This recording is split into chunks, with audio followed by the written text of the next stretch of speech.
আজকে সকালবেলা বানিয়েছিলাম একদম গরম গরম পালং শাকের পরোটা।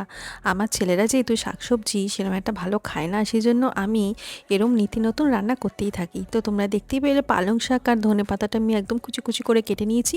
আর তার সাথে দিলাম একটু জিরে দিয়েছি, একটু মৌরি দিয়েছি, নুন, সাদা তেল, অল্প একটু হলুদ দিয়েছিলাম।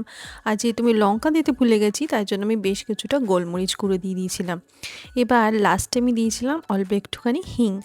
তারপর যেরকম নর্মালি জল দিয়ে আটা মাখতে হয় সেরকমই আমি মেখে রেখে দিয়েছিলাম। এটাকে রেস্ট করানো যাবে না, কারণ তাহলে পালং শাক থেকে একটু জল বেরিয়ে যাবে, তাহলে জিনিসটা একদম নরম নরম ভিজে ভিজে হয়ে যাবে। তো এটা সাথে সাথে করতে হবে। তো তোমরা দেখতেই পাচ্ছ এটা একদম ইজি একটা রান্না। তোমরা এটা বানাতে পারো সকালবেলা ব্রেকফাস্টে বা টিফিনে, খুব হেলদি আর খেতেও বেশ ভালো হয়। তো আমি একদম অল্প তেল দিয়ে, সাদা তেল দিয়ে আমি এটা ফ্রাই করে নিচ্ছিলাম। তো কেমন লাগলো এই একদম ইজি পালং শাকের পরোটা জানিও কিন্তু। বাই।